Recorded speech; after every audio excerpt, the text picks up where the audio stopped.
안녕하세요. 인생여행입니다. 저희 채널은 우리 주변 어딘가에서 조용히 살아가고 있는 분들의 진짜 인생 이야기를 함께 나누는 곳입니다. 오늘도 따뜻한 마음으로 함께 해주셔서 감사합니다. 오늘은 이런 이야기를 가져왔습니다. 남편을 먼저 보내고 3년을 홀로 버텨온 50대 여성에게 어느 날 밤 경보기 하나를 고쳐주러 온 남자가 있었습니다. 다정한 안부 문자, 함께 걷는 산책, 그리고 따뜻한 밥상.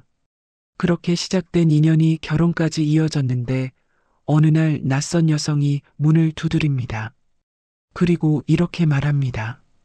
그 사람이 저한테도 똑같이 했어요.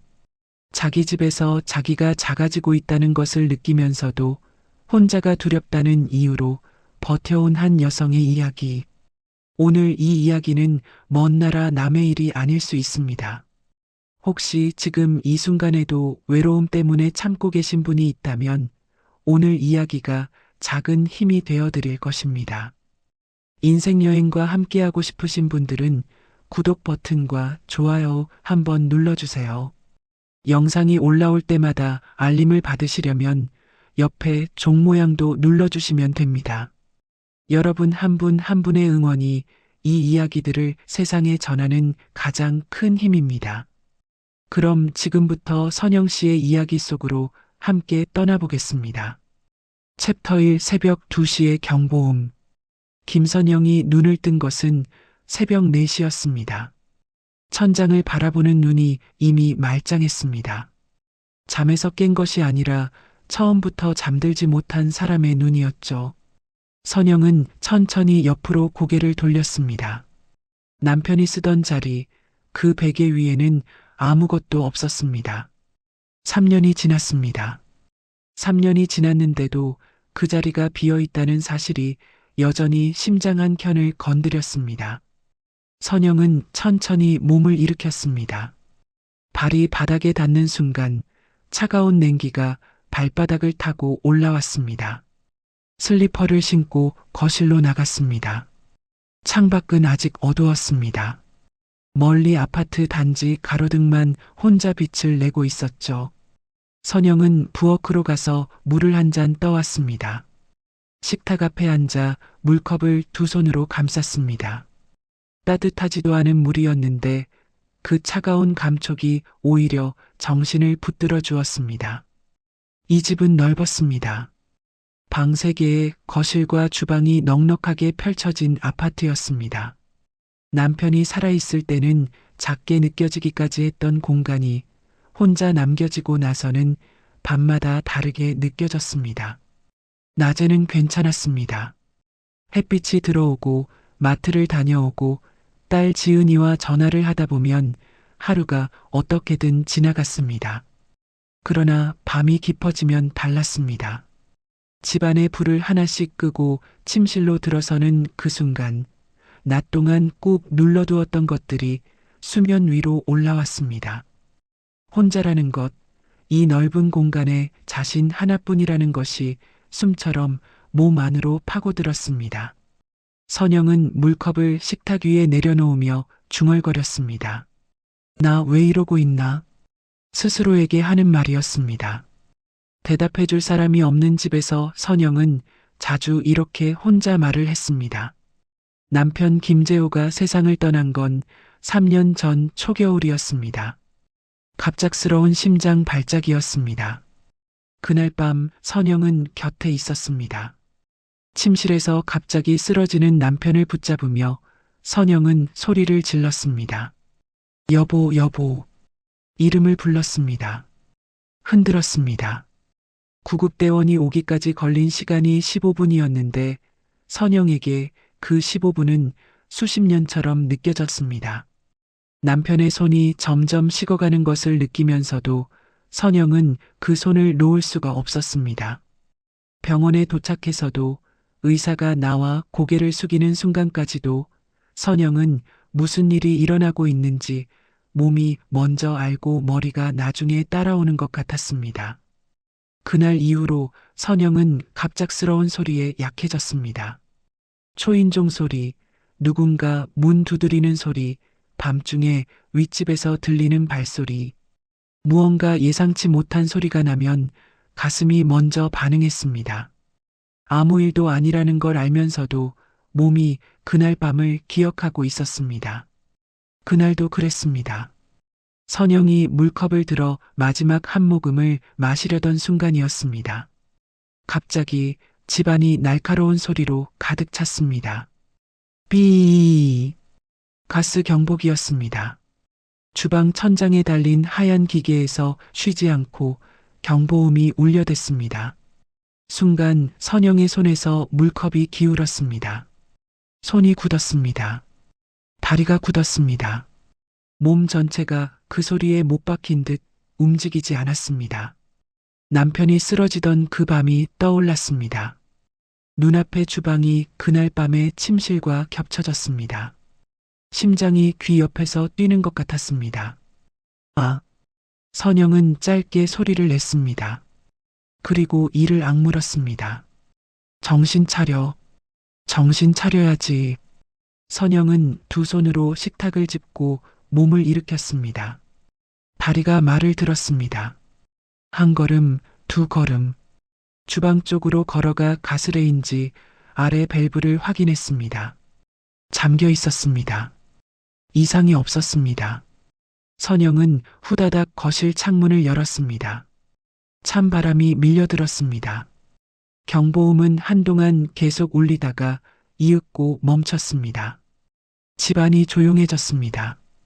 그러나 선영의 가슴은 조용해지지 않았습니다.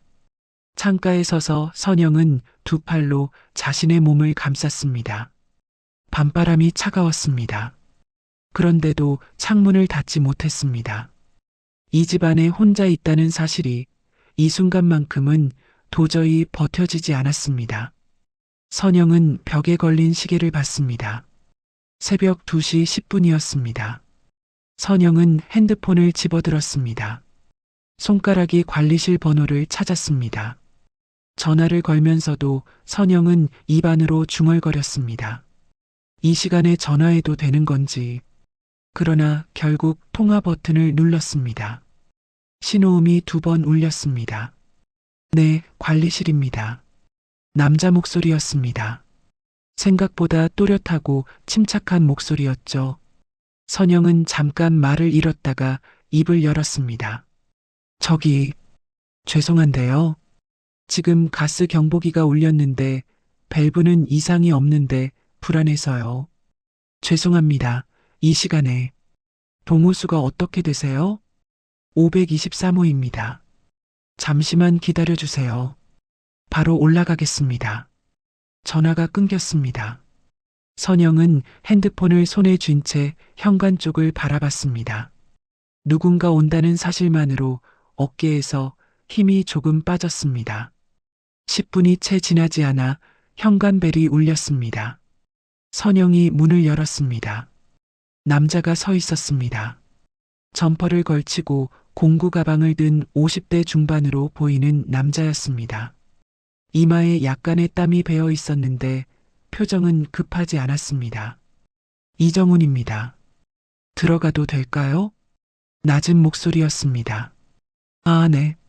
들어오세요. 선영이 옆으로 비켰습니다. 이정훈은 집 안으로 들어서자마자 주방 천장에 경보기를 올려다봤습니다.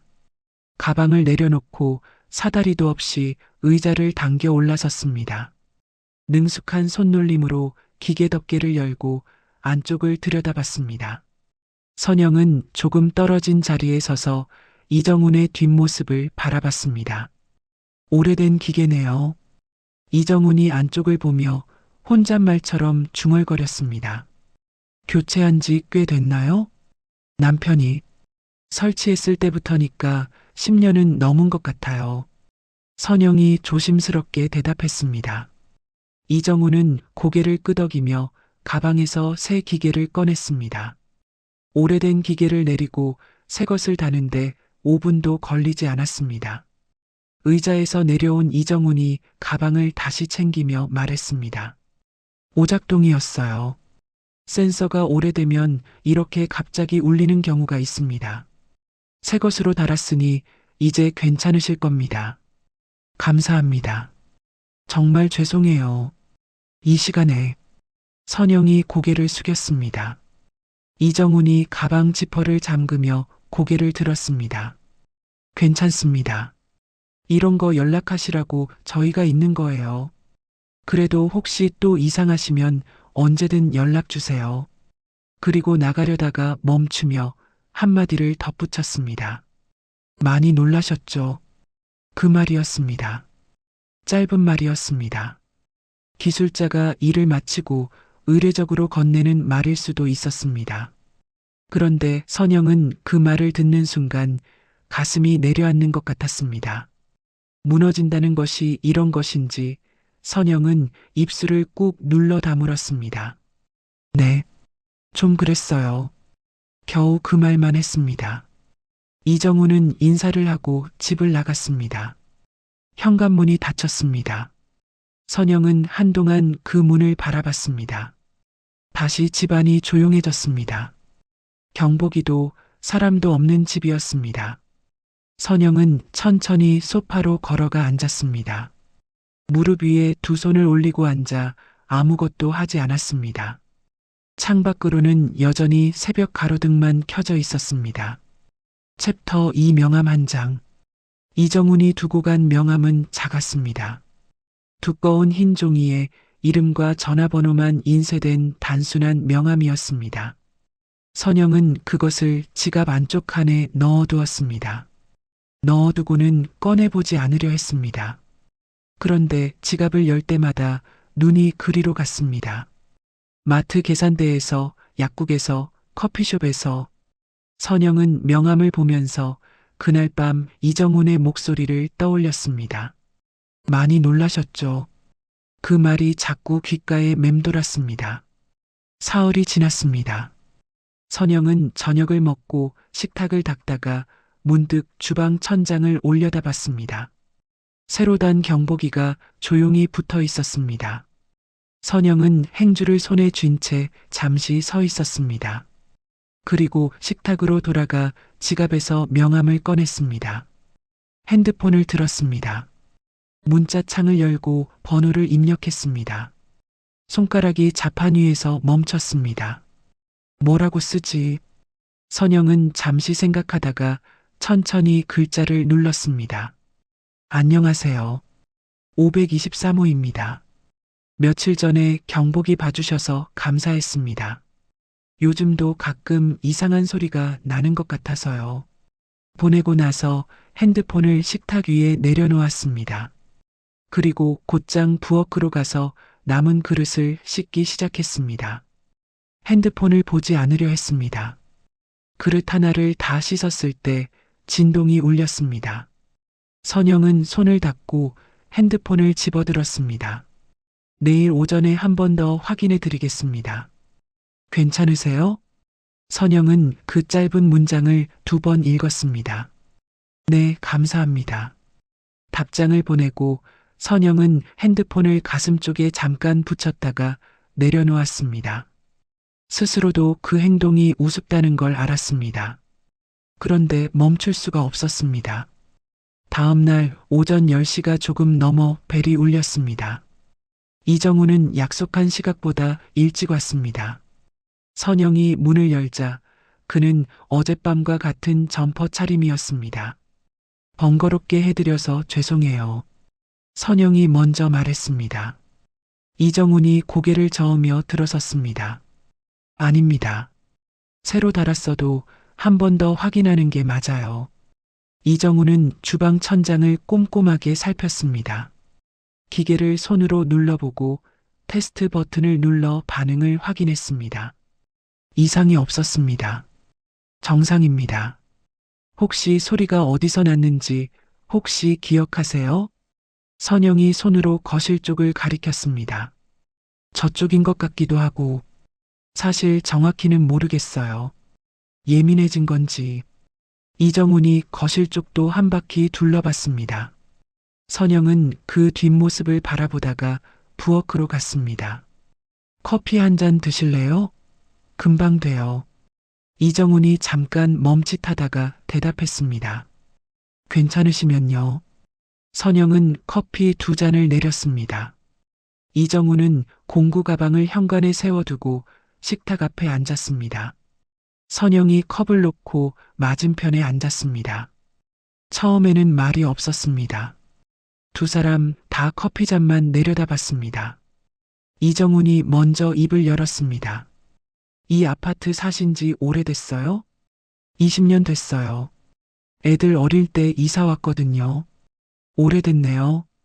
그럼 이 동네가 많이 바뀌는 거 다 보셨겠어요? 그러게요. 그때는 주변에 논밭도 있었는데. 선영이 잠깐 웃었습니다. 오랫동안 짓지 않았던 웃음이었는데 자연스럽게 나왔습니다. 이정훈이 커피를 한 모금 마시며 말했습니다. 저는 이 단지에 온 지 3년 됐어요. 전에는 다른 데 있었고요. 관리 일을 오래 하셨어요? 10년 넘었죠. 처음엔 다른 일 하다가 이쪽으로 들어왔어요. 선영이 고개를 끄덕였습니다. 혼자 사세요? 묻고 나서 선영은 입을 다물었습니다. 너무 직접적인 질문이었나 싶어 얼굴이 달아올랐습니다. 이정우는 크게 개의치 않는 표정으로 대답했습니다. 네, 오래됐어요. 잠깐 사이를 두었다가 덧붙였습니다. 결혼을 했었는데 잘 안 됐어요. 그 이후로는 혼자 지내고 있습니다. 담담한 목소리였습니다. 감정을 꾹 누른 것도 아니고 일부러 무감각하게 말하는 것도 아닌 그냥 오래 지나온 일을 사실처럼 말하는 목소리였습니다. 선영은 커피잔을 두 손으로 감쌌습니다. 저도 남편을 보낸 지 3년 됐어요. 이정훈이 선영을 바라봤습니다. 그러셨군요. 더 이상 말을 잇지 않았습니다. 위로하거나 질문을 덧붙이지 않았습니다. 그 침묵이 선영에게는 오히려 편했습니다. 불필요하게 달래지 않는 사람이었습니다. 이정훈이 자리에서 일어서며 말했습니다. 이상 없으니까 안심하세요. 혹시 또 뭔가 이상하면 바로 연락 주시고요. 네, 정말 감사해요. 선영이 현관까지 따라 나왔습니다. 이정훈이 신발을 신으며 고개를 들었습니다. 커피 잘 마셨습니다. 선영이 웃으며 문을 잡았습니다. 이정훈이 나가고 문이 닫혔습니다. 선영은 닫힌 문 앞에 서서 잠깐 그 자리에 있었습니다. 부엌에 커피잔이 2개 놓여 있다는 사실이 낯설면서도 이상하게 따뜻하게 느껴졌습니다. 그날 저녁 이정훈에게서 먼저 문자가 왔습니다. 오늘 커피 맛있었습니다. 잘 들어가셨나요? 선영은 문자를 보고 소파에 앉은 채 한동안 핸드폰을 내려다봤습니다. 뭐라고 답해야 할지 몰라서 한참 생각했습니다. 네, 들어왔어요. 와주셔서 감사했습니다. 보내고 나서 텔레비전을 켰습니다. 그런데 화면이 들어오지 않았습니다. 핸드폰을 다시 보게 될 것 같아서였습니다. 그 예감은 틀리지 않았습니다. 그날부터 문자가 이어졌습니다. 처음에는 오늘 날씨가 좋네요. 밥은 드셨나요? 같은 짧은 안부였습니다. 선영도 짧게 답했습니다. 그러다 어느 날 저녁 이정훈에게서 전화가 왔습니다. 선영은 벨소리를 보고 잠깐 멈췄다가 받았습니다. 네, 저예요. 이정훈. 통화 괜찮으세요? 네, 괜찮아요. 두 사람은 그날 저녁 1시간 가까이 통화를 했습니다. 특별한 주제가 있는 것도 아니었습니다. 이정훈이 일하다 있었던 소소한 이야기, 선영이 낮에 마트에서 봤던 것들, 그냥 그런 이야기였습니다. 그런데 전화를 끊고 나서 선영은 한동안 소파에 앉아 천장을 봤습니다. 남편이 살아있을 때 이후로 이렇게 긴 통화를 한 적이 없었다는 것을 그제야 깨달았습니다. 주말에 딸 지은이가 찾아왔습니다. 선영이 차려둔 밥상 앞에 마주 앉은 지은이가 어머니의 얼굴을 잠시 들여다봤습니다. 엄마, 요즘 뭔가 달라졌어요. 선영이 국을 떠주며 모른 척 했습니다. 뭐가? 얼굴이요. 화장도 했고, 밥상도 오늘 더 정갈하고. 선영이 수저를 내려놓으며 웃었습니다. 나이 드니까 신경 쓰게 되는 거지. 지은이가 어머니 얼굴을 한 번 더 봤습니다. 좋은 일 있어요? 선영은 대답 대신 밥을 한술 떴습니다. 지은이는 더 묻지 않았습니다. 그러나 그 웃음이 뭔가를 담고 있다는 것을 느꼈습니다. 며칠 뒤 이정훈에게서 문자가 왔습니다. 내일 오전에 시간 괜찮으세요? 날씨가 좋다는데 잠깐 산책이라도 하실래요? 선영은 문자를 받고 이틀을 생각했습니다. 괜찮아요라고 바로 답하고 싶었지만 손이 쉽게 움직이지 않았습니다. 누군가와 나란히 걷는다는 것이 오랫동안 없었던 일이었기 때문이었습니다. 결국 선영은 답장을 보냈습니다. 네, 좋아요. 보내고 나서 핸드폰을 소파 쿠션 아래에 뒤집어 놓았습니다. 두근거리는 건지 불안한 건지 스스로도 알 수 없었기 때문이었습니다. 다음 날 오전 두 사람은 아파트 단지 뒤편 산책로를 걸었습니다. 이정우는 선영의 걸음에 보조를 맞췄습니다. 빠르지 않게, 그렇다고 너무 느리지도 않게. 말이 없는 구간이 있었습니다. 이정우는 그 침묵을 채우려 하지 않았습니다. 선영도 억지로 무언가를 말하지 않았습니다. 단지 끝 벤치 앞에서 이정훈이 멈췄습니다. 좀 앉았다 가실래요? 두 사람은 나란히 앉았습니다. 늦가을 햇살이 나뭇가지 사이로 들어왔습니다. 이정훈이 앞을 보며 말했습니다. 혼자 있는 시간이 길어지면 밖에 나오는 것도 귀찮아져요.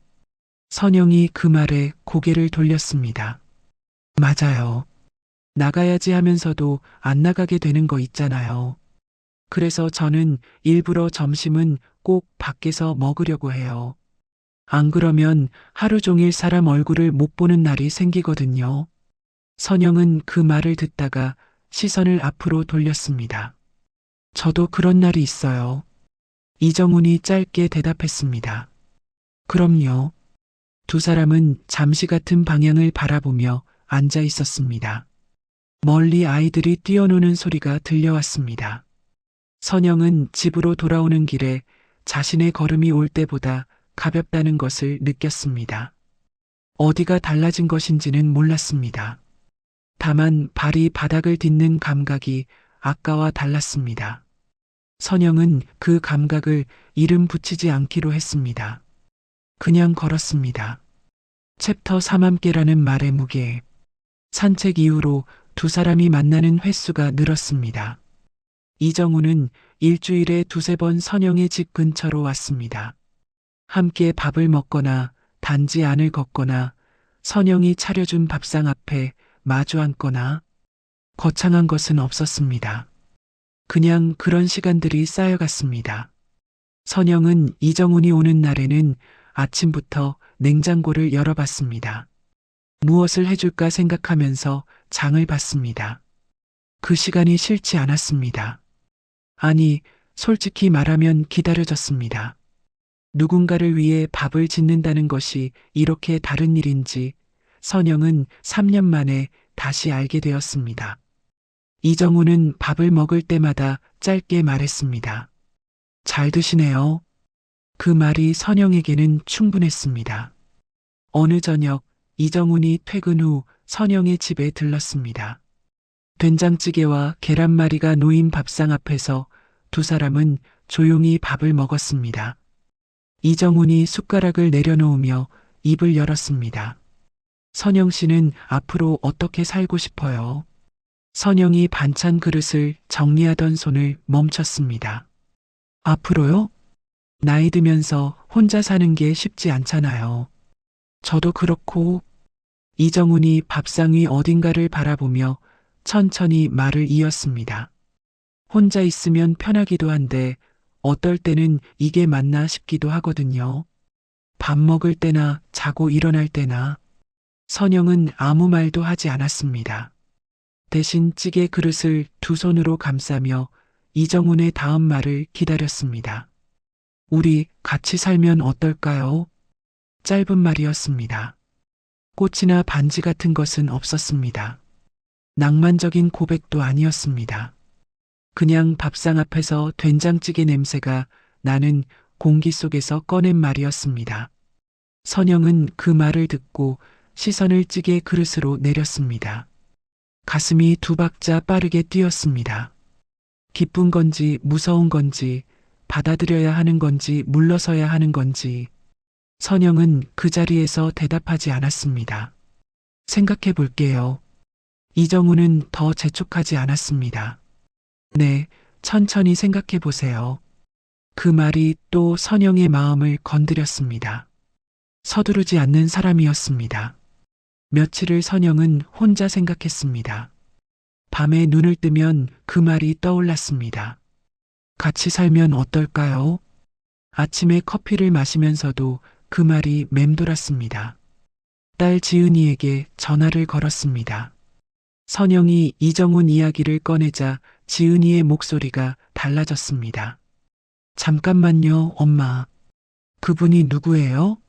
아파트 관리하시는 분인데 좋은 분이야. 언제부터 만났어요? 한두 달 됐지. 지은이의 말이 잠깐 끊겼습니다. 그리고 조심스럽게 다시 이어졌습니다. 엄마, 두 달이면 너무 짧은 거 아니에요? 어떤 분인지 아직 잘 모르잖아요. 나는 아는 것 같은데. 아는 것 같은 거랑 아는 건 다르잖아요. 선영은 수화기를 귀에 댄 채 창밖을 봤습니다. 지은아, 엄마가 판단할 수 있어. 그게 아니라 걱정이 돼서요. 지은이의 목소리에는 가시가 없었습니다. 그냥 걱정이었습니다. 선영은 그것을 알았습니다. 그러나 마음속에서는 이미 방향이 정해져 있었습니다. 아들 준호를 만난 자리에서 선영은 이정훈을 데려왔습니다. 넷이 함께 식사를 하는 자리였습니다. 이정훈은 준호 앞에서 공손했습니다. 과하지 않게, 그렇다고 어색하지도 않게 적당한 거리에서 적당한 말을 했습니다. 준호는 식사 내내 표정을 풀지 않았습니다. 집으로 돌아가면서 선영에게 짧게 말했습니다. 어머니가 좋으시면요. 그 말에 확신이 없다는 것을 선영도 알았습니다. 그래도 준호가 막지 않는다는 것이 선영에게는 허락처럼 들렸습니다. 혼인신고는 두 사람이 만난 지 석 달 만에 이루어졌습니다. 구청 민원실에서 서류를 작성하는 동안 선영의 손이 잠깐 멈췄습니다. 25년 전 남편 재호와 나란히 앉아 같은 서류를 썼던 기억이 스쳤습니다. 재호의 손이 서류를 잡고 있던 모습, 그날 돌아오면서 먹었던 칼국수 한 그릇까지 선영은 눈을 한번 감았다가 떴습니다. 옆자리에서 이정훈이 펜을 내밀었습니다. 다 됐어요? 선영은 펜을 받아들었습니다. 그리고 서명을 했습니다. 이정훈이 이사를 들어온 날은 맑은 날이었습니다. 선영은 전날부터 집안을 정리하고 작은 음식을 준비해뒀습니다. 이정훈의 짐은 생각보다 훨씬 적었습니다. 이불 한 채, 옷이 든 캐리어 하나, 그리고 작은 박스 하나. 선영은 현관에 서서 그 짐을 받으며 아무 말도 하지 않았습니다. 담백한 사람이라고 생각했습니다. 그날 저녁 두 사람은 처음으로 같은 식탁에서 저녁을 먹었습니다. 집주인이 따로 없는 밥상 같았습니다. 이정훈이 국을 한술 뜨더니 말했습니다. 잘하셨네. 집밥 같은 게 없어. 선영은 웃었습니다. 오랫동안 누군가가 밥상 앞에 앉아 있다는 것만으로도 집이 달라 보였습니다. 처음 한 달은 정말 좋았습니다. 아침이 달라졌습니다. 선영이 눈을 뜨면 부엌에서 냉장고 열리는 소리가 들렸습니다. 사람의 소리가 있는 아침이었습니다. 선영은 오랫동안 닫아두었던 화장대 서랍을 열었습니다. 립스틱을 꺼내 바르고 거울을 봤습니다. 낯설었지만 반가웠습니다. 그러나 한 달이 지나면서 조금씩 달라졌습니다. 처음에는 작은 것이었습니다. 식사 준비를 선영이 매번 했습니다. 이정우는 밥상 앞에 앉을 뿐 한 번도 먼저 손을 보태지 않았습니다. 선영이 설거지를 하는 동안 이정우는 소파에 앉아 텔레비전을 봤습니다. 선영은 처음에 그것을 남자의 습관이라고 여겼습니다. 손이 바쁠 때 뭔가 불편하거나 속상한 느낌이 올라왔지만 꾹 눌렀습니다. 어느 날 오후 선영이 마트에서 핸드크림을 하나 사들고 왔습니다. 이정훈이 소파에서 고개를 들더니 말했습니다. 그게 뭐예요? 핸드크림. 다 써서요. 이정훈이 물건을 내려다보며 말했습니다. 그런 거 꼭 사야 해요? 있던 거 쓰지. 선영은 쇼핑백을 내려놓으며 웃었습니다. 다 썼다고요. 이정훈은 더 말하지 않았습니다. 텔레비전으로 고개를 돌렸습니다. 그런데 선영은 그날 이후로 무언가를 살 때 이정훈의 눈치를 보게 되었습니다. 자신의 돈으로 자신의 물건을 사면서 눈치를 본다는 것이 이상하다는 것을 알았습니다.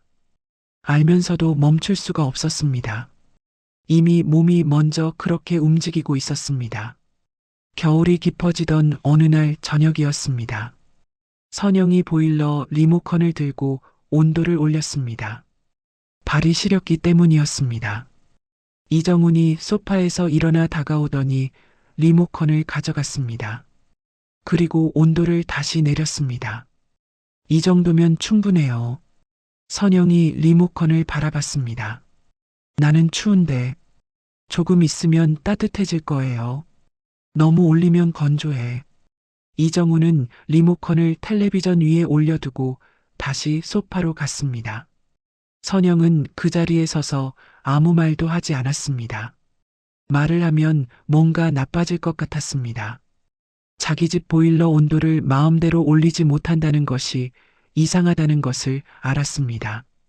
그런데도 선영은 입을 다물었습니다. 그날 밤 선영은 두꺼운 양말을 꺼내 신었습니다. 혼자 방에서 양말을 신으면서 눈물이 나올 것 같다는 생각이 들었습니다. 왜 눈물이 날 것 같은지는 정확히 알 수 없었습니다.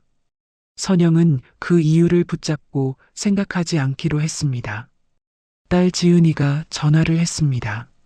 선영은 안방 문을 살짝 닫고 낮은 목소리로 받았습니다. 응, 지은아. 엄마, 목소리 왜 그래요? 어디 아파요? 아니, 괜찮아. 요즘 어때요? 잘 지내요? 응, 잘 지내. 짧은 대답이었습니다. 지은이가 잠깐 말을 멈췄다가 다시 물었습니다. 진짜요? 선영은 창밖을 봤습니다. 그래. 나중에 통화해. 지금 좀 바빠. 전화를 끊고 선영은 핸드폰을 무릎 위에 올려놓았습니다. 바쁜 것은 아무것도 없었습니다. 그냥 더 이야기하다 보면 뭔가 나올 것 같았습니다. 나오면 안 되는 것들이 있었습니다. 며칠 뒤 오랜 친구 명자에게서 연락이 왔습니다. 같이 문화센터 다니던 친구였습니다. 선영아, 이번 주 금요일에 우리 저녁 한번 먹자. 오랜만에. 선영이 대답하려는 순간 이정훈이 거실에서 선영을 봤습니다. 눈이 마주쳤습니다. 저기 명자야, 이번 주는 좀 어렵겠다. 다음에 보자. 전화를 끊고 선영은 다시 부엌으로 들어갔습니다. 이정훈이 뭐라고 말한 것도 아니었습니다. 그냥 바라봤을 뿐입니다. 그 시선 하나가 선영의 발길을 돌려놓았습니다. 선영은 그 사실을 알았습니다. 알고 있었지만 스스로에게 말했습니다. 혼자보다는 낫다. 이 정도는 참을 수 있다. 그 말을 속으로 반복하면서 냄비 뚜껑을 열었습니다. 보글보글 끓는 찌개에서 김이 올라왔습니다. 선영은 그 김 속에서 잠깐 눈을 감았습니다. 챕터 4문 앞에 선 여자. 어느 날 아침 선영은 창가에 서서 커피를 마시고 있었습니다. 이정우는 출근하고 없었습니다. 집안에 혼자 있는 시간이었습니다.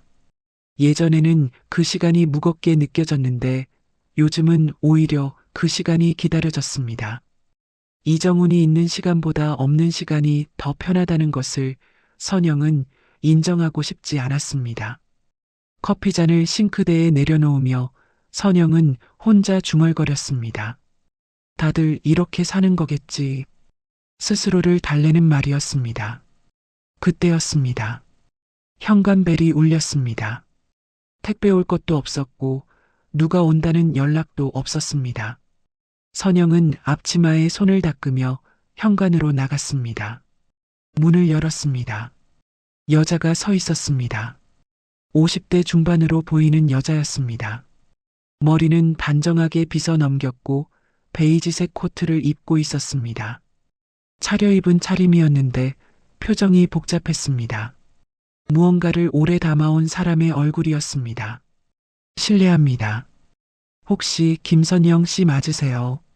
네, 그런데요. 여자가 입술을 한번 눌렀다가 다시 열었습니다. 이정훈 씨와 함께 사시는 분 맞으시죠? 선영의 손이 문 손잡이를 쥐었습니다. 어떻게 오셨어요? 드릴 말씀이 있어서 왔습니다. 이정훈 씨 이야기입니다. 선영은 그 말을 듣는 순간 등줄기로 차가운 것이 흘렀습니다. 여자의 눈빛은 흔들리지 않았습니다. 거짓말을 하러 온 사람의 눈이 아니었습니다. 선영이 옆으로 비켜섰습니다. 들어오세요. 두 사람은 거실 소파에 마주 앉았습니다.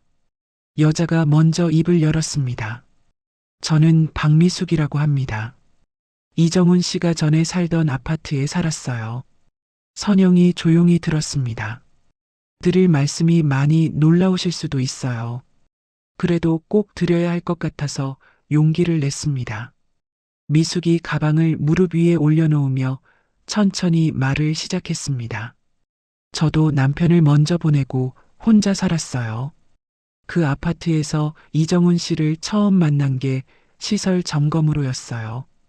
배관이 터졌을 때 연락을 했는데 그분이 오셔서 고쳐주셨거든요. 선영이 두 손을 무릎 위에 모았습니다. 그때 날씨가 추웠는데 일 다 마치고 나가시면서 많이 놀라셨겠다고 하시더라고요. 선영의 손가락이 작게 움직였습니다. 그 이후로 문자가 오기 시작했어요. 밥은 드셨냐고, 날씨가 추우니까 따뜻하게 계시라고. 그러다 산책을 같이 하게 됐고요. 미숙이 잠깐 선영의 얼굴을 봤습니다. 선영은 시선을 미숙에게 고정한 채 움직이지 않았습니다. 자기가 결혼에 실패해서 혼자 오래 살았다고 했어요. 담담하게 털어놓는 게 상처받은 사람이구나 싶었어요. 미숙의 말이 한 문장씩 쌓일 때마다 선영의 가슴 어딘가가 조여들었습니다. 그러다 같이 살게 됐어요. 저도 빠른 결정인 걸 알았는데 혼자가 아니라는 게 그때는 가장 중요했거든요. 선영이 눈을 한번 내리깔았다가 다시 들었습니다. 처음엔 좋았어요. 집에 사람 소리가 있다는 게 그렇게 좋을 수가 없더라고요. 그런데 시간이 지나면서 미숙이 가방에서 작은 수첩을 꺼냈습니다. 빼곡하게 무언가 적힌 수첩이었습니다.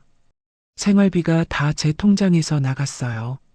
처음엔 보태고 있다고 했는데 실제로는 거의 없었어요. 제가 조심스럽게 물어보면 불편한 표정을 지으면서 자리를 피했고요. 선영은 숨을 고르게 쉬려고 했습니다. 물건 사면 그게 꼭 필요하냐고 했고 보일러 온도 마음대로 못 올렸고 선영의 입술이 가늘게 떨렸습니다.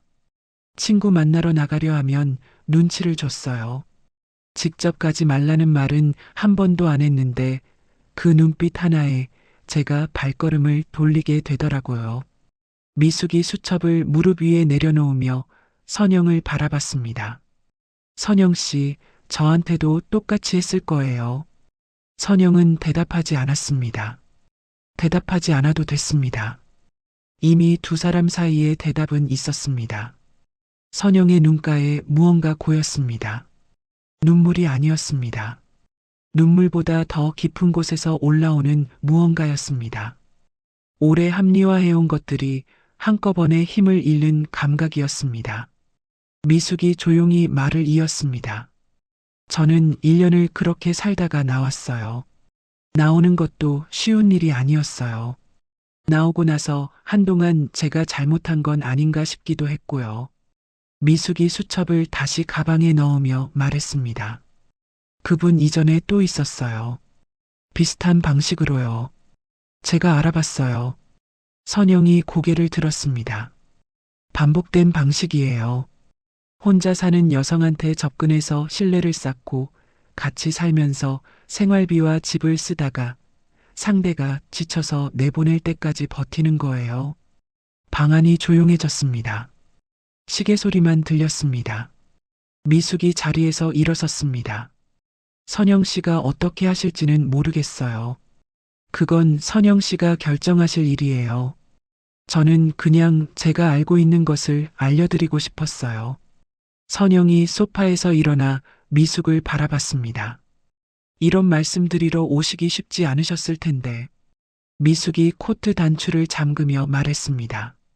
저한테 누군가 먼저 알려줬더라면 하는 생각을 오래 했거든요. 선영이 현관까지 배웅을 했습니다. 미숙이 신발을 신으면서 선영을 한번 바라봤습니다. 선영 씨, 잘 생각해 보세요. 문이 닫혔습니다. 선영은 현관에 서서 한동안 닫힌 문을 바라봤습니다. 그리고 천천히 거실로 들어와 소파에 앉았습니다. 창밖으로 햇빛이 들어오고 있었습니다. 낮이었습니다. 밝은 낮이었는데 집안이 이상하게 어둡게 느껴졌습니다. 선영은 무릎 위에 두 손을 올려놓고 앉아서 지난 몇 달을 떠올렸습니다. 처음 이정훈이 집에 들어오던 날, 짐이 적었습니다. 이불 한 채, 캐리어 하나, 박스 하나. 그때 선영은 담백한 사람이라고 생각했습니다. 핸드크림을 사왔을 때 이정훈이 했던 말. 그게 꼭 필요해요. 보일러 온도를 내리던 손. 명자에게 전화를 끊던 자신의 목소리. 이번 주는 좀 어렵겠다. 그것들이 다른 각도에서 다시 보였습니다. 이유를 알고 보니 윤곽이 달라졌습니다. 선영은 오래 그 자리에 앉아 있었습니다. 해가 기울기 시작했습니다. 집안이 점점 어두워졌습니다. 불을 켤 생각이 나지 않았습니다. 이정훈이 돌아왔습니다. 현관에서 구두 소리가 났습니다. 왜 불도 안 켜고 있어요? 이정훈이 거실 불을 켜며 말했습니다. 환한 불빛이 한꺼번에 들어왔습니다. 선영은 눈을 잠깐 찡그렸다가 이정훈을 봤습니다. 그냥요. 저녁은요. 조금 이따 할게요. 이정훈이 소파에 앉아 텔레비전을 켰습니다. 선영은 부엌으로 들어갔습니다. 냉장고를 열었습니다. 아무것도 꺼내지 않았습니다. 냉장고 문을 잡고 서서 차가운 바람을 얼굴에 받았습니다. 이날 저녁 선영은 밥을 차렸습니다. 이정훈이 먹는 동안 선영은 거의 젓가락을 들지 않았습니다. 이정훈은 눈치채지 못했습니다. 아니면 눈치채지 않은 척했습니다. 그날 밤 선영은 오랫동안 눈을 뜬 채 누워 있었습니다. 옆에서 이정훈의 숨소리가 들렸습니다. 고른 숨소리였습니다. 잘 자는 사람의 숨소리였습니다. 선영은 천장을 바라보며 미숙의 말을 다시 떠올렸습니다. 반복된 방식이에요. 그 말이 귓속에서 맴돌았습니다. 선영의 두 손이 이불 위에서 조용히 주먹을 쥐었습니다. 아직 울지 않았습니다. 울기 전에 먼저 해야 할 것들이 있었습니다. 선영은 그것을 직감으로 알았습니다. 다음 날 오전 이정훈이 출근하고 난 뒤 선영은 핸드폰을 들었습니다. 미숙이 돌아가면서 남긴 번호로 문자를 보냈습니다. 박미숙 씨, 어제 감사했습니다. 혹시 한 번 더 뵐 수 있을까요? 더 듣고 싶은 게 있어서요. 잠시 뒤 답장이 왔습니다. 언제든요. 말씀해 주세요. 선영은 핸드폰을 내려놓고 창밖을 봤습니다. 바람이 불고 있었습니다. 나뭇가지가 흔들렸습니다. 선영은 그 흔들림을 한동안 바라봤습니다. 챕터 5 진실의 무게. 다음 날 오전, 이정훈이 출근하고 난 뒤였습니다. 선영은 외출 준비를 했습니다. 평소보다 일찍, 그리고 평소보다 조용하게. 거울 앞에 서서 코트 단추를 잠그는 손이 가늘게 떨렸습니다. 선영은 그 손을 한번 내려다보고 꼭 쥐었다가 폈습니다. 아파트 단지 밖으로 나가 골목 하나를 지나면 작은 카페가 있었습니다. 창가 자리가 여러 개 있는 조용한 곳이었습니다. 선영이 먼저 도착해 안쪽 자리에 앉았습니다. 잠시 뒤 미숙이 들어왔습니다. 어제와 같은 베이지색 코트였습니다. 두 사람은 마주 앉았습니다. 커피가 나왔습니다. 먼저 입을 연 것은 미숙이었습니다. 많이 못 주무셨죠? 선영이 짧게 웃었습니다. 티가 나요? 저도 그랬거든요. 처음 알았을 때. 미숙이 가방에서 수첩을 꺼냈습니다. 그리고 그 옆으로 몇 장의 종이를 꺼내 탁자 위에 올려놓았습니다. 핸드폰으로 찍은 문자 화면을 인쇄한 것이었습니다. 이게 제가 이정훈 씨한테 받은 문자들이에요. 처음 연락이 왔을 때부터요. 선영이 종이를 집어들었습니다.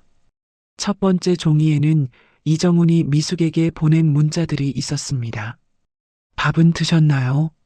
날씨가 좋은데 잠깐 산책하실래요? 오늘 커피 맛있었습니다. 선영은 그 문장들을 읽으면서 입술이 굳어가는 것을 느꼈습니다. 자신이 받은 문자들과 달랐습니다. 똑같았습니다. 단어 하나까지 같은 것이 있었습니다. 이건요. 미숙이 다른 종이를 선영 쪽으로 밀었습니다. 이정훈 씨 이전에 제가 알아본 거예요. 그분이 이 단지에 오기 전에 일하던 아파트 주민 중에도 비슷한 경우가 있었어요. 직접 만나지는 못했는데 그분이 전화로 이야기해줬어요. 선영이 그 종이도 들여다봤습니다. 이름도 다르고 아파트도 달랐습니다. 그런데 과정이 같았습니다. 시설 점검으로 처음 만남, 안부 문자, 산책, 식사, 결혼, 그리고 생활비와 통제. 선영이 종이를 내려놓았습니다. 두 손을 탁자 위에 올려놓았습니다. 미숙이 선영의 손을 한번 내려다봤습니다. 얼마나 됐어요, 선영 씨? 함께 산 지 2달 조금 넘었어요. 미숙이 고개를 끄덕였습니다. 저는 1년이었어요. 1년 동안 혼자 이게 맞나? 내가 너무 예민한 건가? 이 정도는 원래 그런 거겠지 하면서 버텼어요. 미숙이 커피잔을 두 손으로 감쌌습니다. 처음에 나왔을 때 제가 이상한 사람 된 것 같았어요.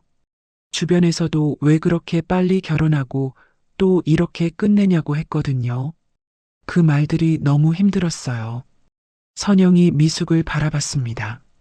지금은요. 미숙이 잠깐 창밖을 봤다가 선영에게 시선을 돌렸습니다. 지금은 잘 살아요. 나오길 잘했다는 생각밖에 없어요. 선영이 커피잔을 들었다가 내려놓았습니다. 미숙 씨는 어떻게 결심이 됐어요? 나오겠다는 결심이요. 미숙이 잠시 생각하다가 입을 열었습니다. 어느 날 아침에 거울을 봤는데 제 얼굴을 모르겠더라고요. 내가 언제부터 이런 얼굴이었지 싶었어요. 무표정한 얼굴이 낯선데 또 낯설지가 않은 거예요. 그게 무서웠어요. 선영이 그 말을 듣고 잠시 아무 말도 하지 않았습니다. 저도 이따금 눈물이 나요. 왜 나는지 모르겠는데 그냥 나와요. 미숙이 고개를 끄덕였습니다. 알아요. 그거 슬퍼서 나오는 눈물이 아니에요. 몸이 말하는 거예요. 지쳤다고. 두 사람은 잠시 말없이 앉아 있었습니다. 카페 안에 잔잔한 음악이 흘렀습니다. 다른 손님들은 각자의 이야기를 나누고 있었습니다. 그 평범한 풍경 속에서 두 사람만 조용히 다른 세계에 앉아 있는 것 같았습니다. 선영이 먼저 입을 열었습니다. 저 아이들한테 말 안 했어요. 아직 말하기 쉽지 않죠. 딸이 처음부터 걱정을 했는데 제가 괜찮다고만 했거든요. 이제 와서 틀렸다고 하려니까. 선영이 커피잔을 손가락으로 천천히 돌렸습니다. 창피한 건지 무서운 건지 모르겠어요. 미숙이 선영을 바라보며 말했습니다. 창피한 거 아니에요, 선영 씨. 우리가 나쁜 사람을 믿은 게 잘못이 아니에요. 나쁜 짓을 한 건 저 사람이에요. 선영이 고개를 들었습니다. 그 말이 왜 이렇게 어려운지 몰라요. 머리로는 알겠는데, 머리로 아는 건 먼저예요. 가슴은 나중에 따라와요. 미숙이 자신의 수첩에서 한 장을 뜯어 선영 앞에 놓았습니다. 이게 제 연락처예요. 필요하면 언제든 연락해요. 같이 뭔가를 해도 되고, 그냥 이야기를 들어줄 사람이 필요하면 그것도 괜찮고요. 선영이 그 종이를 바라봤습니다. 그리고 조심스럽게 접어 코트 주머니에 넣었습니다. 고마워요. 미숙 씨, 저야말로요. 두 사람은 카페를 나왔습니다. 바깥 공기가 찼습니다. 미숙이 먼저 인사를 하고 돌아갔습니다. 선영은 카페 앞에 잠깐 서 있었습니다. 집으로 돌아오는 길에 선영은 슈퍼마켓 앞을 지나쳤습니다. 평소라면 들어가서 저녁 재료를 봤을 것입니다. 그런데 오늘은 그냥 지나쳤습니다. 걸으면서 생각했습니다. 자신이 지난 2달 동안 해온 일들을 하나씩 떠올렸습니다. 이정훈이 뭔가를 먹고 싶다고 하면 다음 날 아침 장을 봤습니다. 이정훈이 불편한 표정을 지으면 선영이 먼저 하려던 것을 접었습니다. 이정훈이 온도를 내리면 선영은 양말을 꺼내 신었습니다. 선영의 발걸음이 잠깐 멈췄습니다. 자기 집에서 자기 돈으로 자기 것을 포기하며 살았습니다. 그런데 그것이 당연하다고 생각했습니다. 혼자보다는 낫다는 말로 스스로를 설득했습니다. 선영은 다시 걷기 시작했습니다. 집에 돌아와 코트를 벗어 걸고 소파에 앉았습니다. 핸드폰을 들었습니다. 지은이 번호로 전화를 걸었습니다.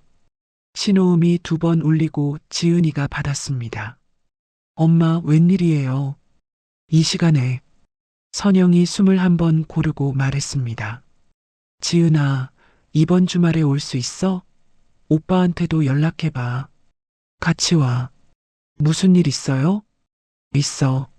할 말이 있어. 지은이가 잠깐 말을 멈췄습니다. 엄마, 목소리 왜 그래요? 괜찮아. 그냥 얼굴 보고 얘기하고 싶어서. 알겠어요. 오빠한테 연락해 볼게요. 전화를 끊고 선영은 핸드폰을 무릎 위에 올려놓았습니다. 창밖으로 오후 햇빛이 기울고 있었습니다. 저녁이 가까워지고 있었습니다. 조금 뒤 이정훈이 돌아올 것이었습니다. 선영은 그 시간 전까지 부엌에 들어가야 했습니다. 그런데 오늘은 일어서는 발이 무거웠습니다. 선영은 소파에 앉은 채 자신의 2 손을 내려다봤습니다. 주름이 생긴 손이었습니다. 58년을 살아온 손이었습니다. 이 손으로 남편 뒷바라지를 했고 아이 2을 키웠고 남편이 쓰러지던 날 밤 그 손을 붙잡았습니다. 그 손이 지금 자기 집에서 눈치를 보고 있었습니다. 선영은 손을 꾹 쥐었습니다. 그리고 천천히 자리에서 일어섰습니다. 부엌으로 가는 대신 안방으로 들어갔습니다. 서랍을 열어 통장을 꺼냈습니다. 그동안의 내역을 들여다봤습니다. 지난 2달간 빠져나간 금액들이 줄줄이 있었습니다. 식료품, 공과금, 외식, 생활용품. 이정훈 명의로 나간 것은 2번이었습니다. 금액은 작았습니다. 선영은 통장을 덮지 않고 그대로 서랍 위에 올려놓았습니다.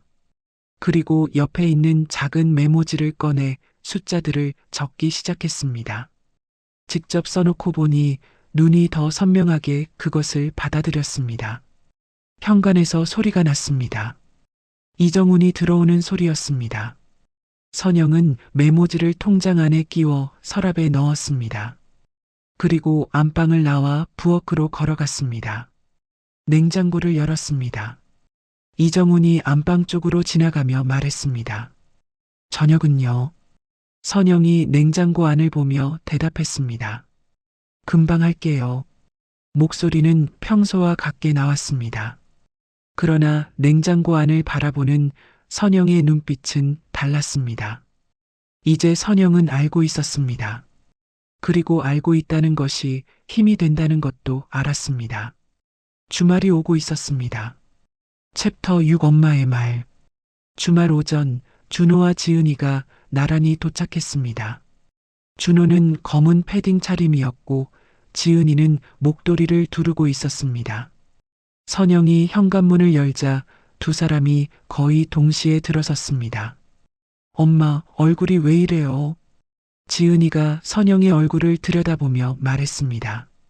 괜찮아. 들어와. 준호가 신발을 벗으며 거실을 한번 둘러봤습니다. 이정훈 씨는요? 외출했어. 오늘 없어. 선영이 그 시간을 일부러 골랐습니다. 이정훈이 한 달에 한 번 가는 지인 모임이 있는 날이었습니다. 저녁 늦게나 돌아오는 날이었습니다. 세 사람이 거실에 앉았습니다. 선영이 두 자녀를 마주보고 앉았습니다. 식탁에 음식도 없었고 차도 없었습니다. 선영이 준비한 것은 통장 내역을 적은 메모지 한 장뿐이었습니다. 준호가 먼저 말했습니다. 무슨 일이에요, 어머니? 목소리가 이상하더라고요, 전화할 때.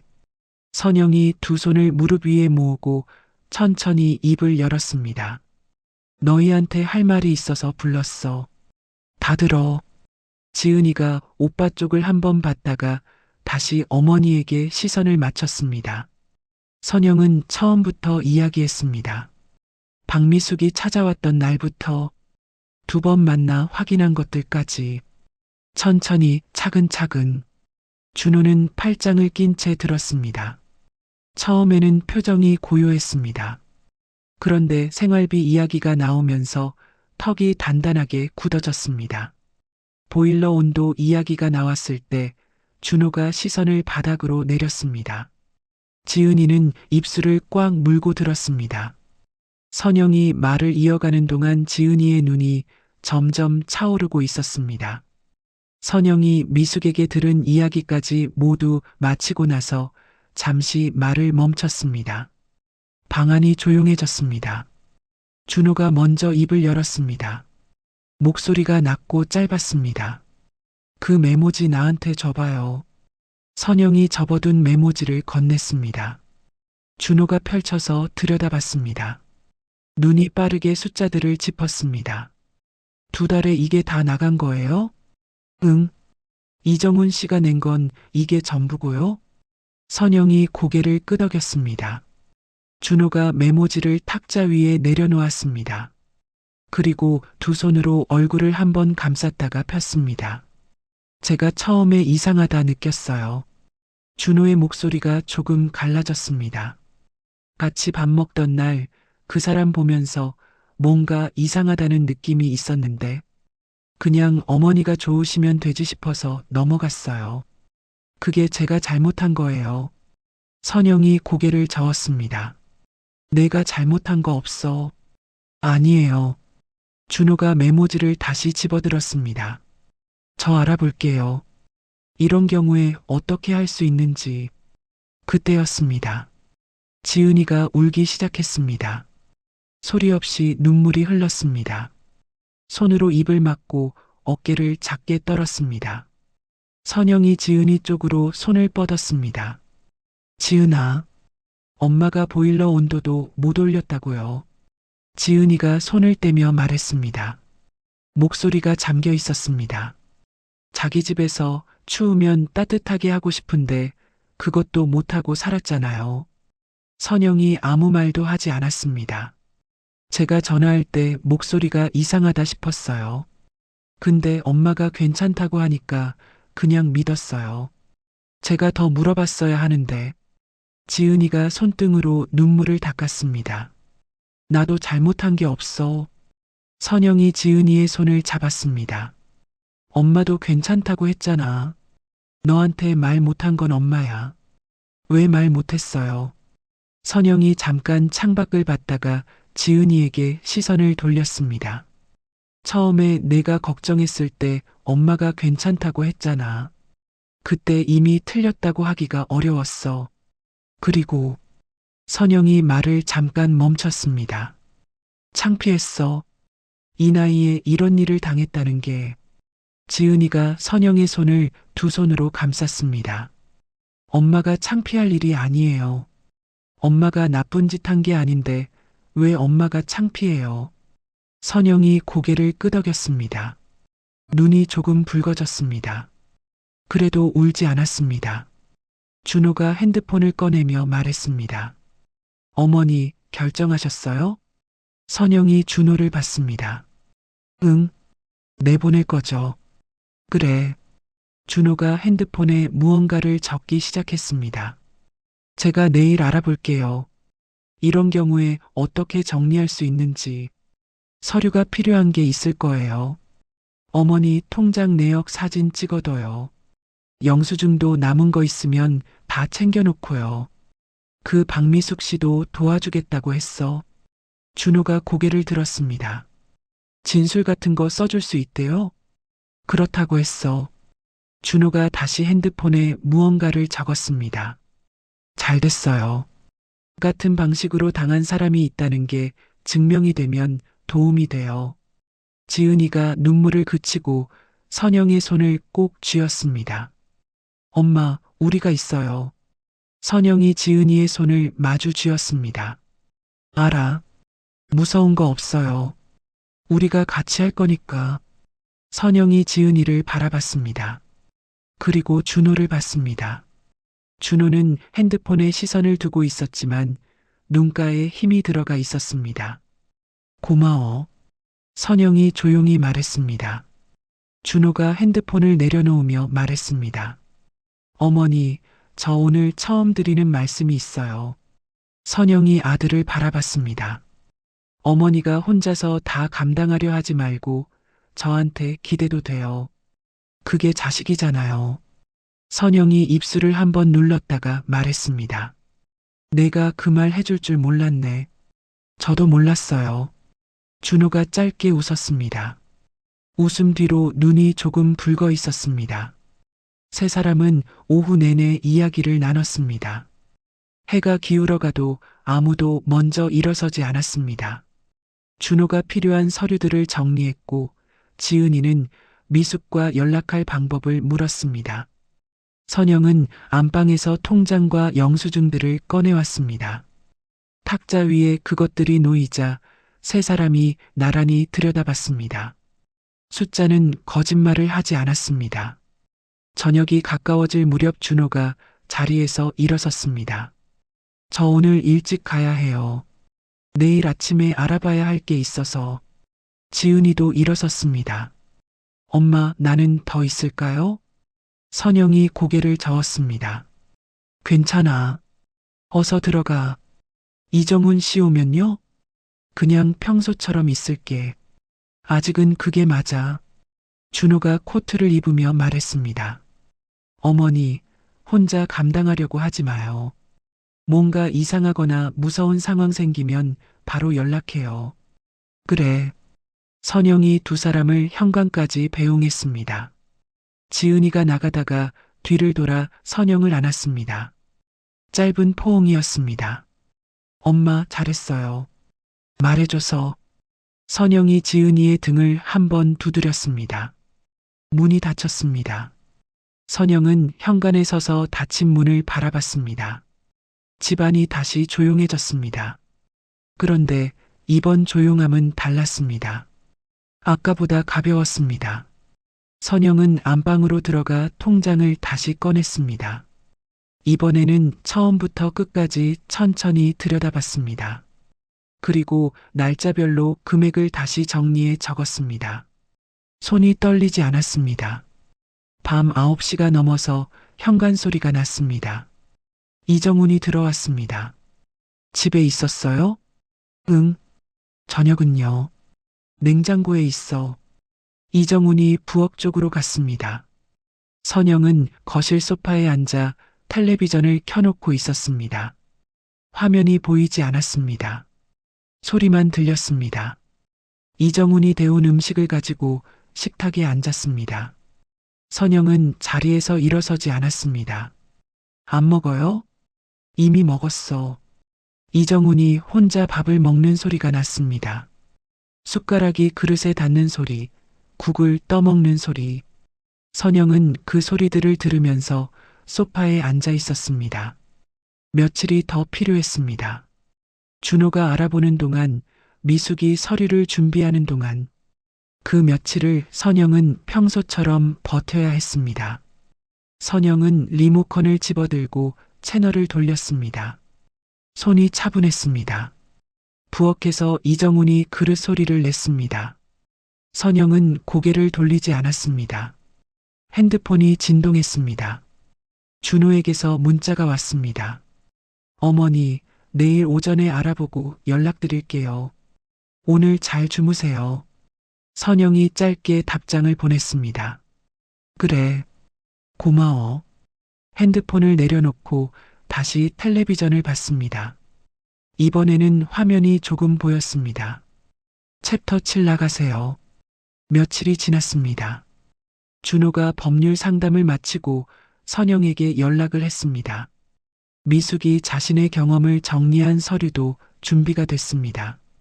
선영은 통장 내역과 영수증들을 봉투 하나에 담아 놓았습니다. 모든 것이 갖춰졌습니다.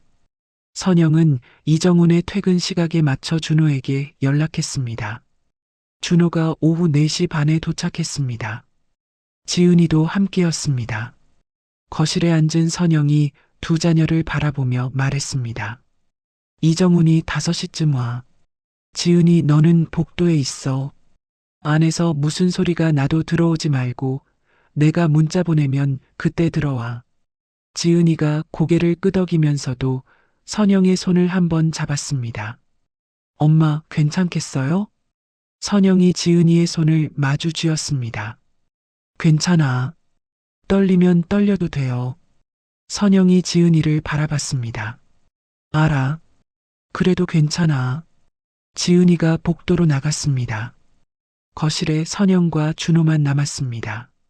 준호는 탁자 위에 서류 봉투를 올려놓았습니다. 두 사람은 말없이 앉아서 기다렸습니다. 시계 소리만 들렸습니다. 5시가 조금 넘어서 현관 비밀번호 누르는 소리가 났습니다. 선영의 어깨가 한번 작게 움직였습니다. 그뿐이었습니다. 현관문이 열렸습니다. 이정훈이 들어서다가 걸음을 멈췄습니다. 거실에 준호가 앉아 있었습니다. 이정훈의 눈이 준호에게서 선영에게로 옮겨갔습니다. 왜 여기 있어요? 이정훈이 준호에게 물었습니다. 어색하게 웃으려는 표정이었습니다. 선영이 자리에서 일어섰습니다. 앉아요. 이정훈이 선영을 봤습니다. 무슨 일이에요? 앉으면 말할게요. 이정훈이 소파 쪽으로 천천히 걸어와 앉았습니다. 점퍼를 벗지 않은 채였습니다. 선영이 맞은편에 앉았습니다. 준호는 탁자 옆에서 서류 봉투를 손에 들었습니다. 선영이 입을 열었습니다. 지난 2달 동안 있었던 일을 얘기할게요. 이정훈의 눈빛이 흔들렸습니다. 그래도 웃음기를 유지하려 했습니다. 무슨 얘기요? 갑자기 들어요. 선영의 목소리가 낮았습니다. 떨리지 않았습니다. 생활비는 내 통장에서만 나갔어요. 당신이 보탰다고 했지만 2달 동안 당신 이름으로 나간 건 2번이에요. 금액도 적었고요. 이정훈이 팔짱을 끼며 말했습니다. 내가 없는 것도 아니고 그 부분은 나도 미안하게 생각하고 있어요. 이번 달부터는 더 보탤 생각이었고 핸드크림 살 때 눈치 줬어요. 그건 그냥 한 말이었어요. 보일러 온도 내가 올리면 당신이 내렸어요. 그건 건강을 생각해서 내 친구 만나러 가려 할 때마다 표정이 달라졌어요. 그래서 내가 약속을 취소했고요. 이정훈이 입을 다물었습니다. 선영이 계속했습니다. 며칠 전에 박미숙 씨가 왔어요. 이정훈의 얼굴이 굳었습니다. 당신이 전에 살던 아파트에 사시던 분이에요. 그분한테 같은 방식으로 했다고 하던데요. 시설 점검으로 처음 만나서 안부 문자 보내고 산책하고 결혼하고 그 다음은 생활비의 통제까지. 이정훈이 자리에서 일어섰습니다. 그 사람 말을 믿어요? 저한테 앙심을 품은 사람인데 당신 이전에도 있었어요. 그 전 아파트에서도요. 이정훈의 입술이 움직이다가 멈췄습니다. 준호가 탁자 위에 봉투를 올려놓으며 말했습니다. 여기 통장 내역이랑 박미숙 씨 진술서가 있어요. 변호사한테도 보여줬어요. 이정훈이 봉투를 내려다봤습니다. 그리고 천천히 다시 소파에 앉았습니다. 잠시 아무 말도 하지 않았습니다. 방 안이 조용했습니다. 이정훈이 다시 입을 열었습니다. 이번에는 목소리가 달라져 있었습니다. 낮아졌고 부드러워졌습니다. 선영 씨, 내가 잘못한 게 있어요. 인정해요. 그런데 진심이 없었던 건 아니에요. 처음에 당신한테 다가간 건 진짜였어요. 선영이 이정훈을 바라봤습니다. 그 말이 맞을 수도 있어요. 이정훈의 눈빛이 잠깐 밝아졌습니다. 그런데 처음이 진짜였다고 해서 그 다음이 괜찮아지지는 않아요. 이정훈이 다시 말을 이으려 했습니다. 한 번만 더 기회를 줘요. 내가 달라질게요. 진짜로. 5번을 반복한 방식이에요. 이정훈의 얼굴이 굳었습니다. 나가세요. 선영이 말했습니다. 짧고 분명했습니다. 이정훈이 선영을 바라봤습니다. 선영 씨, 나가요. 선영이 다시 말했습니다. 목소리가 처음보다 조금 더 낮아졌습니다. 이정훈이 준호를 봤습니다. 준호는 시선을 피하지 않았습니다. 이정훈이 천천히 자리에서 일어섰습니다. 그리고 안방 쪽으로 걸어갔습니다. 문이 닫히는 소리가 났습니다. 선영이 소파에 앉은 채 움직이지 않았습니다. 준호가 선영 옆으로 와서 앉았습니다. 아무 말도 하지 않았습니다. 그냥 옆에 있었습니다. 잠시 뒤 안방 문이 열렸습니다. 이정훈이 캐리어를 끌고 나왔습니다. 이불이 든 가방도 들었습니다. 들어올 때와 같은 짐이었습니다. 이정훈이 현관에서 신발을 신었습니다. 선영은 자리에서 일어서지 않았습니다. 신발끈을 매는 소리가 났습니다. 이정훈이 몸을 일으키며 뒤를 돌아봤습니다. 선영과 눈이 마주쳤습니다. 선영은 시선을 피하지 않았습니다. 이정훈이 뭔가를 말하려다가 입을 다물었습니다. 그리고 문을 열었습니다. 문이 닫혔습니다. 집안이 조용해졌습니다. 준호가 선영의 어깨에 손을 얹었습니다. 선영이 핸드폰을 들어 지은이에게 문자를 보냈습니다. 들어와. 잠시 뒤 현관벨이 울렸습니다. 지은이가 들어서다가 선영의 얼굴을 보고 달려왔습니다. 그리고 선영을 꼭 안았습니다. 선영은 지은이의 등에 손을 얹었습니다. 눈을 감았습니다. 눈물이 나지 않았습니다. 그 대신 어깨에서 무거운 것이 천천히 내려가는 것이 느껴졌습니다. 오랫동안 누르고 있던 것이었습니다. 지은이가 품을 떼며 선영의 얼굴을 들여다봤습니다. 괜찮아요? 선영이 고개를 끄덕였습니다. 응, 괜찮아. 이번에는 진짜였습니다. 준호가 일어서며 말했습니다. 저 오늘 저녁 먹고 갈게요. 선영이 아들을 봤습니다. 내가 밥을 해줄 거야? 준호가 짧게 웃었습니다. 시킬게요. 지은이도 웃었습니다. 선영이 두 자녀를 번갈아 바라보다가 천천히 웃었습니다. 오랫동안 짓지 못한 웃음이었습니다. 억지가 없는 웃음이었습니다. 세 사람은 소파에 나란히 앉아서 메뉴를 골랐습니다. 준호가 핸드폰으로 주문하는 동안 지은이가 선영의 손을 잡고 있었습니다. 선영은 그 손을 놓지 않았습니다. 음식이 오는 동안 세 사람은 이야기를 나눴습니다. 이정훈 이야기가 아니었습니다. 준호가 요즘 회사에서 있었던 일을 꺼냈고 지은이가 친구 이야기를 했습니다. 선영은 그 이야기들을 들으면서 고개를 끄덕이고 웃고 짧게 맞장구를 쳤습니다. 밥상 앞에 세 사람이 앉았습니다. 준호가 젓가락을 나눠 놓았습니다. 지은이가 국을 선영 앞에 놓았습니다. 선영이 수저를 들었습니다. 잘 먹겠습니다. 그 말이 오랫동안 혼자 하던 말이 아니었습니다. 들어줄 사람이 있는 말이었습니다. 밥을 먹고 나서 준호와 지은이가 돌아갔습니다. 선영이 배웅을 하고 현관문을 닫았습니다. 그리고 핸드폰을 들었습니다. 미숙의 번호로 문자를 보냈습니다. 미숙 씨, 오늘 나갔어요. 말씀해 주셔서 감사합니다. 잠시 뒤 답장이 왔습니다. 잘하셨어요. 이제 진짜 시작이에요. 선영은 그 문자를 읽고 핸드폰을 소파 위에 내려놓았습니다. 거실 불이 켜져 있었습니다. 집안이 조용했습니다. 그런데 이 조용함이 달랐습니다. 이전에 느끼던 그 고요함이 아니었습니다. 선영은 소파에 앉아 두 손을 무릎 위에 올렸습니다. 눈을 감지 않았습니다. 그냥 조용한 집안을 바라봤습니다. 챕터 8 혼자여도 괜찮은 사람. 한 달이 지났습니다. 이정훈이 나간 자리는 생각보다 빠르게 정리되었습니다. 이부자리가 하나로 줄었고 옷걸이에 걸린 옷도 선영의 것만 남았습니다.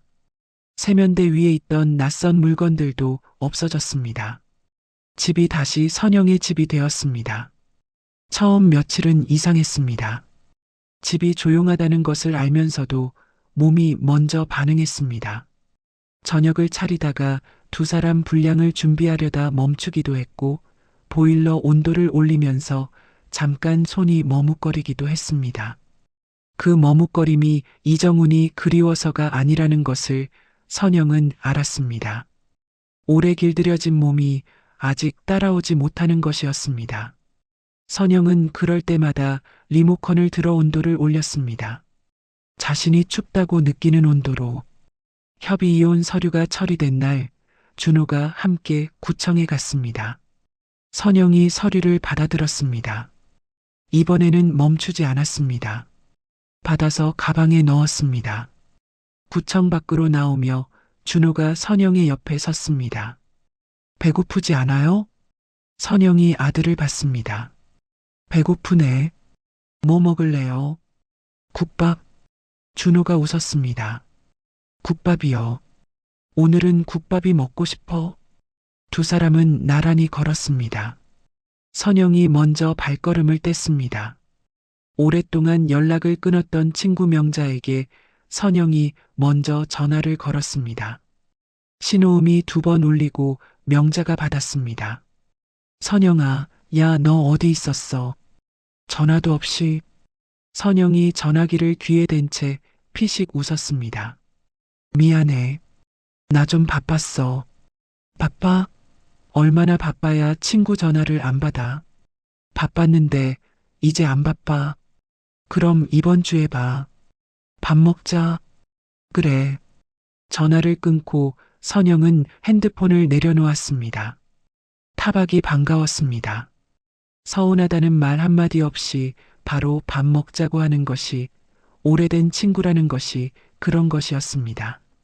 명자와 만난 것은 목요일 오후였습니다.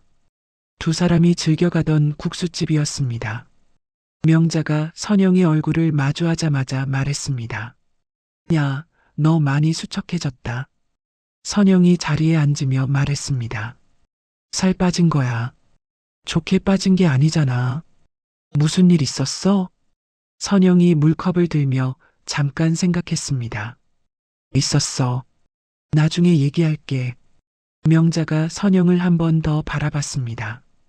캐묻지 않았습니다. 그래. 준비되면 해. 그리고 손을 뻗어 메뉴판을 집어들며 말했습니다. 오늘은 내가 살게. 뭐 먹을래? 선영이 메뉴판을 들여다보다가 말했습니다. 비빔국수? 나도. 두 사람은 국수를 먹으면서 아무 일도 없었던 것처럼 이야기를 나눴습니다. 명자의 손녀가 걸음마를 시작했다는 이야기, 문화센터에 새로 생긴 수업 이야기, 단지 앞 새로 생긴 빵집 이야기. 선영은 그 이야기들을 들으면서 고개를 끄덕이고 웃었습니다. 오랫동안 이 자리가 없었다는 것을 그제야 실감했습니다.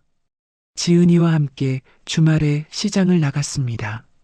목적 없이 걸었습니다. 좌판을 구경하고 떡볶이를 사 먹고 그릇 파는 가게 앞에서 오래 서 있었습니다. 지은이가 작은 대접 하나를 집어들었습니다. 엄마, 이거 예쁘지 않아요.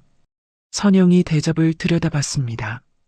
청색 줄무늬가 들어간 작은 대접이었습니다. 예쁘네. 살까요? 선영이 잠깐 머뭇거렸습니다. 그 머뭇거림이 무엇인지 알았습니다. 선영은 지갑을 꺼내 들었습니다. 살게. 지은이가 선영을 봤습니다. 내가 사드린다고요. 괜찮아. 내가 살게. 선영이 대접 2개를 집어들었습니다. 하나는 넣어줄게. 지은이가 웃었습니다. 집으로 돌아오는 길에 선영은 새로 산 대접이 든 봉투를 들고 걸었습니다. 이상하게 발걸음이 가벼웠습니다. 대접 2개가 든 봉투가 그렇게 가벼울 수 없었는데 선영에게는 그랬습니다. 주민센터에서 안내 문자가 왔습니다. 중년 여성을 위한 모임이 열린다는 내용이었습니다. 선영은 문자를 2번 읽었습니다. 그리고 신청 번호로 전화를 걸었습니다. 첫 모임 날 선영은 조금 일찍 도착했습니다. 이미 6명이 둥글게 앉아 있었습니다. 선영이 들어서자 진행자가 자리를 안내했습니다. 선영은 그날 자신의 이야기를 꺼내지 않았습니다. 다른 사람의 이야기를 들었습니다. 각자 다른 사연이었지만 어딘가에 비슷한 결이 있었습니다. 혼자 감당해온 것들, 말하지 못한 것들, 그러면서도 살아온 것들. 선영은 그 자리에 앉아 있는 것만으로 충분하다고 느꼈습니다. 모임이 끝나고 나오는 길에 옆자리에 앉았던 여자가 말을 걸었습니다. 선영보다 조금 나이가 많아 보이는 여자였습니다. 처음 오셨죠? 네. 저도 처음에는 여기 오는 게 이상할 것 같았는데 와보니까 괜찮더라고요. 선영이 고개를 끄덕였습니다. 저도 그렇게 느꼈어요. 두 사람은 주민센터 앞에서 잠깐 서서 이야기를 나눴습니다. 이름을 주고받았습니다. 헤어지면서 다음 모임에 또 보자고 했습니다. 선영은 집으로 걸어오면서 생각했습니다. 오랫동안 선영의 세계가 좁아졌었습니다. 남편이 세상을 떠나고 나서 그리고 이정훈과 함께 살면서 그 좁아짐이 당연한 것처럼 느껴졌습니다. 그런데 세계는 좁아지는 게 아니었습니다. 좁힌 것이었습니다.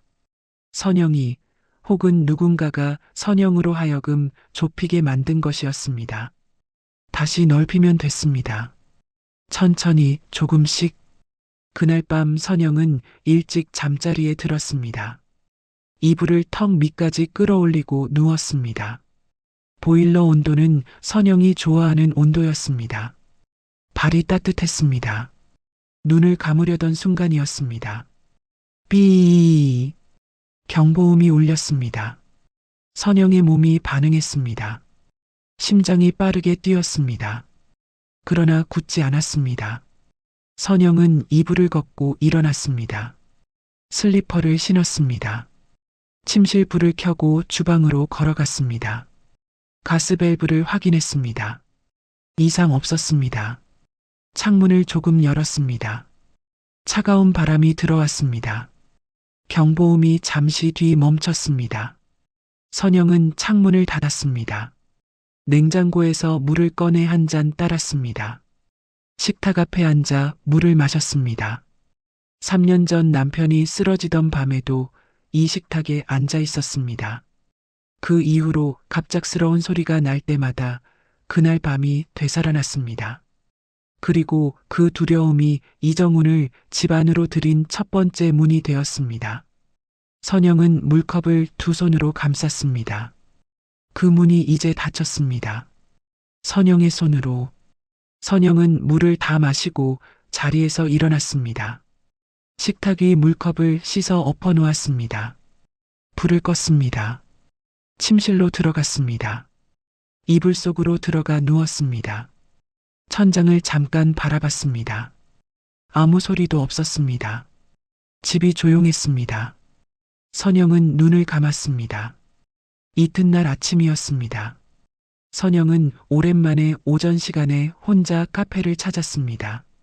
단지 바깥 골목에 있는 작은 카페였습니다. 창가 자리에 앉아 커피를 주문했습니다. 창밖으로 사람들이 지나갔습니다. 출근하는 사람, 아이를 유치원에 데려다 주고 돌아오는 사람, 강아지를 데리고 산책 나온 노부부. 선영은 그 풍경을 바라보며 커피를 마셨습니다. 가방에서 오래된 노트를 꺼냈습니다. 남편이 살아있을 때 사두고 한 번도 쓰지 않은 노트였습니다. 표지가 조금 바랬습니다. 선영은 첫 페이지를 펼쳤습니다. 펜을 들었습니다. 그리고 천천히 썼습니다. 혼자여도 괜찮은 사람이 되었다. 다짐이 아니었습니다. 선언도 아니었습니다. 이미 일어난 일을 확인하는 말이었습니다. 선영은 펜을 내려놓고 노트를 바라봤습니다. 그 문장이 처음부터 있었던 것이 아니라는 것을 알았습니다. 남편을 떠나보낸 새벽부터, 혼자 경보음을 들으며 떨던 밤부터, 이정훈의 말 한마디에 마음이 무너지던 순간부터, 미숙의 말을 듣고 식탁에 혼자 앉아있던 오후부터 그 시간들이 쌓여서 이 한 문장이 되었습니다. 선영은 노트를 덮었습니다. 커피를 한 모금 마셨습니다. 창밖으로 햇빛이 들어왔습니다. 늦가을 햇빛이었습니다. 따뜻하지는 않았지만 밝았습니다. 선영은 그 빛을 잠깐 얼굴로 받았습니다. 눈을 가늘게 떴습니다. 괜찮았습니다. 오늘 선영 씨의 이야기 함께 하셨습니다. 남편을 떠나보내고 홀로 버텨온 긴 새벽 시간들, 그리고 외로움을 틈타 들어온 한 사람으로 인해 자신의 집에서 자신이 자꾸만 작아져 가던 시간들. 선영 씨는 도망치지 않았습니다. 두렵고 창피하고 무너질 것 같았지만 결국 스스로의 힘으로 문을 닫았습니다. 이 이야기가 우리에게 전해주는 것이 있습니다. 외로움은 우리를 약하게 만들 수 있습니다.